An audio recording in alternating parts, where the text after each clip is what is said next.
Hi guys! Good morning. Ito po yung handa namin ng New Year's Eve. Siyempre, gumawa din ako ng prosperity bowl. Ayan, yung may 12 eggs, yung may rice, may cotton. So, ito yung handa namin. Simple lang naman. Ayan, may fruits, may squid, Shanghai, yung tiya ko, ayun. May puto. May chicken. So, yan lang. Yan lang ang pinagsaluhan namin. So, itong prosperity bowl ko, may 9 na binilot na money. Yes. Yan. Yan ang ginawa ko. So, wala kaming paputok. Nakipaputok na lang kami sa kapitbahay namin. Madami sila eh. So, nanood na lang kami doon. So, tingnan nyo yung mangyayari dyan. Madami kasi silang madami silang mga paputok. Princess, yan. Yan, may dumaan diyan. Hindi na, pasigaw lang ko ng kaunti kasi parang kaunti na siya matamaan. Mamaya, may sawa. So, ayan, meron silang sawa. Ayan o, papalo.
Sa dami ng paputok na yun, umusok na yung ulo namin. Kaya nagpasok ang kami diyan kasi nausok na pumasok na rin sa bahay namin. Pero Happy New Year! Happy naman, masaya. So after na, yan, paputukan na yan, nagsara kami ng pito, and then kumain na kami. More blessings to come. Thank you, Lord, for the good health. And walang karamdamang mabigat. Thank you, Lord. Thank you for the good fortune.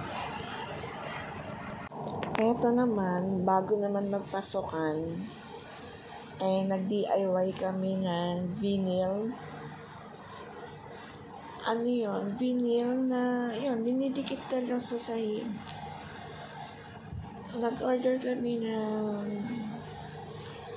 108 pieces siya. Kasi per box ang laman ay 36 pieces, naka 3 boxes kami. So, ayan, diluktong lang naman namin. Noong last year kasi DIY na din kami ng sahig para sa salad. Pero 100 pieces lang yun, kaya hindi pala kasya. So, ayan. Nung nilagay namin siya ay may kulang pa rin. Kulang pa rin siguro.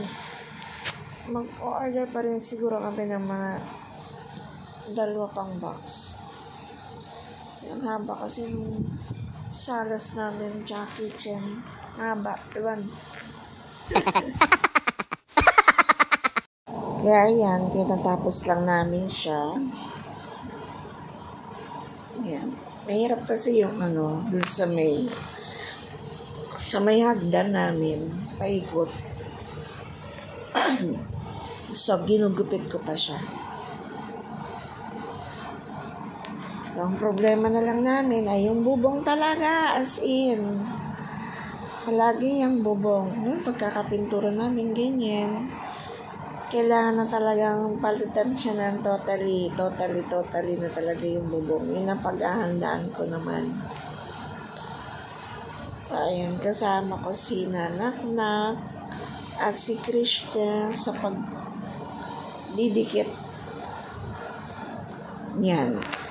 Tinuturo ko yung bubong, pahinga ng kaunti.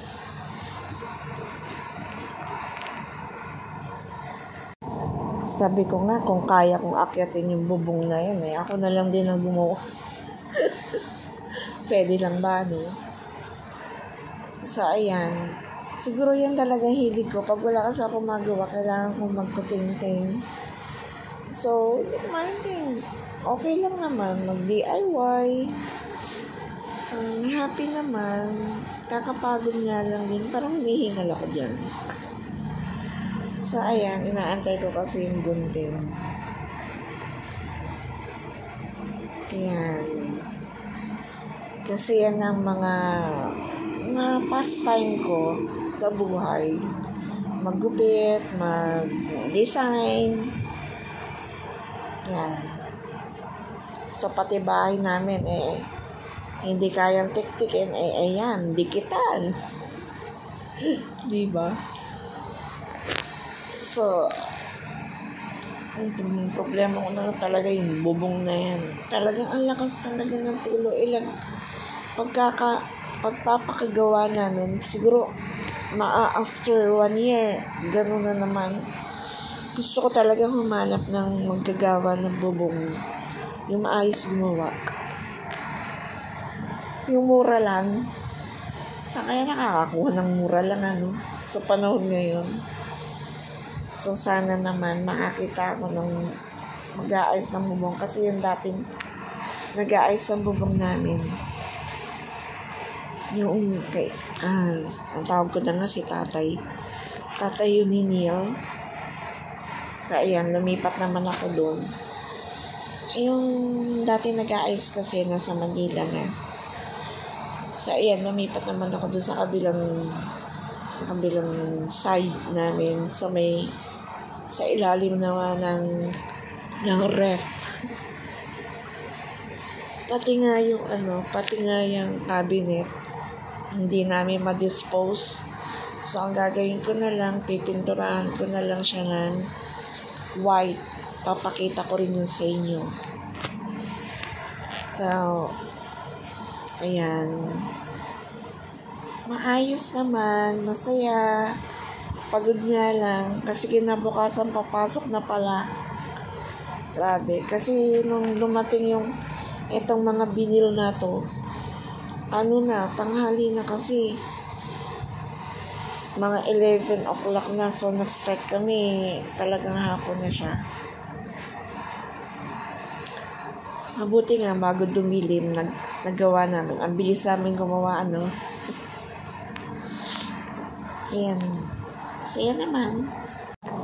Dito naman ako sa side ng kailangan sukatin o gupitin, kortehan para sa paanong ref. Kasi hindi na namin yung maiipon.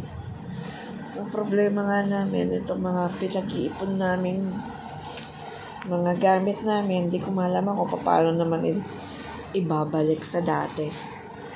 Kakapagod kaya. Sa puros babae pa kami. So, ayan.